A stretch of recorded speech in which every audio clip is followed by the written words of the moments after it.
My name is Elisabeth Anne Broderick, though everyone called me Betty. I was born in 1947 into a strict Catholic family in New York, the third of 6 children, raised to believe my highest calling was to be a devoted wife and mother. When I met Daniel Broderick III, handsome, ambitious Dan, I thought I'd found my destiny. Our 1969 marriage began what I believed would be our perfect life together. For years, I was the foundation that supported Dan's dreams. While he went through medical school and then law school, I worked as a teacher's aide, sold Tupperware, and took any job I could find to pay our bills. I ironed his shirts, raised our children, eventually 4 of them, and made sure nothing distracted him from his studies. I believed in us, in the future we were building together, and success did come. By the 1980s, Dan was a powerful malpractice attorney making millions.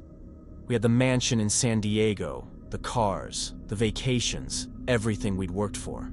But then I started noticing Linda Kolkna, his much younger legal assistant. At first, Dan denied the affair, making me feel like I was going crazy with jealousy. But the truth eventually surfaced. He was leaving me for her. The betrayal shattered my world. After everything I'd sacrificed, after building the foundation for his success, I was being discarded. Dan used his legal expertise and wealth to crush me in the divorce. He won custody of our children. He controlled all the money. I went from being the center of my family to having nothing. No husband, limited time with my children, and constantly fighting a legal system where Dan had all the connections. The final insult came when Dan sold our family home right out from under me. In rage, I once drove my car through his front door. I left screaming messages on his answering machine. I was drowning in anger and powerlessness.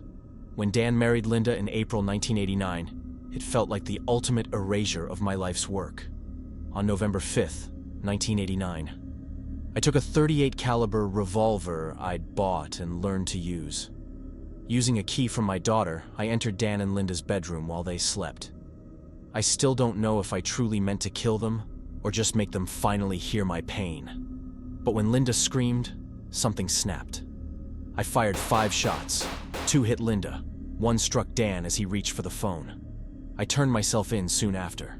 At my trials, I never denied pulling the trigger. My first trial ended with a hung jury. Some jurors understood the years of betrayal and emotional abuse I'd endured. But in the second trial in 1991, they found me guilty of second-degree murder for both deaths. The judge sentenced me to 32 years to life. I've been up for parole several times since 2010, but they keep denying me, saying I show insufficient remorse. Maybe they're right. I can't pretend regret for people who destroyed the life I built with my own hands. I took 2 lives in a moment of ultimate despair, but they had taken mine piece by piece over years.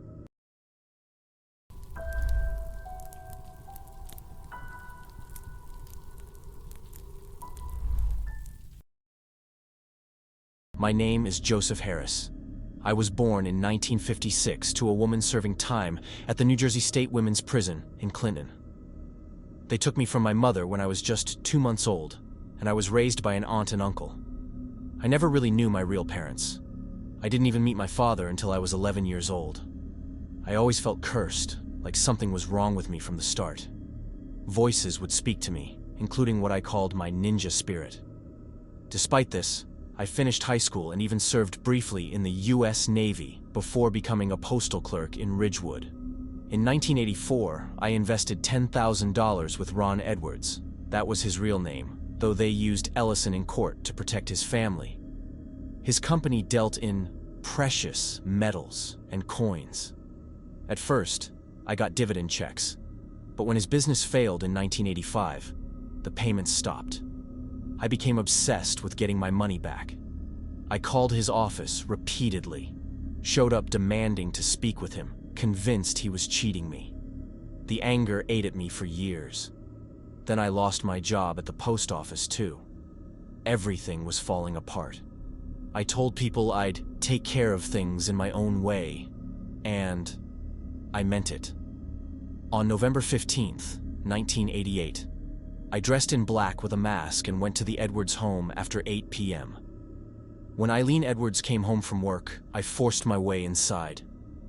I handcuffed and blindfolded Ron, his wife Irene, and their 2 young daughters, just 7 and 9 years old, in the master bedroom. I kept demanding money. When Mrs. Edwards gave me $700 from her purse, it wasn't enough.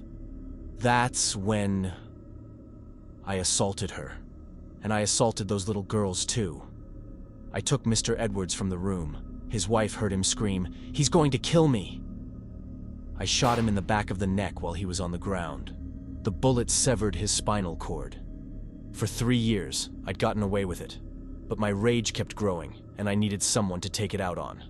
So, on October 10th, 1991, armed with a machine gun, grenades, and my samurai sword, I went to the home of my former postal supervisor, Carol Ott, and killed her and her boyfriend, Cornelius Caston. 2 days later, on October 12th, I walked into the Ridgewood post office, armed with multiple weapons, and killed 2 mail handlers, Joseph Vanderpauw and Donald McNaught. When the police showed up, I tried to put up a fight, even set off 2 small explosives, but I surrendered after a 4.5-hour standoff. When police searched my home, they found everything: the handcuffs, syringes like those I used at the Edwards home, newspaper clippings about the murder, and a letter I'd written to Ron Edwards warning that if I died in combat, I might return as a ghost. At my trial, my lawyers said I was insane, but the evidence was overwhelming. The jury found me guilty of all 5 murders and the assaults on the Edwards family. They sentenced me to death for Ron Edwards' murder, plus consecutive life sentences and 80 years for the other crimes. I took 5 lives and destroyed countless others. The post office had to put up signs asking customers not to question workers about the killings. The Edwards family will never recover from what I did to them. The voices told me I was right to seek revenge. But now, I'm the one who's cursed.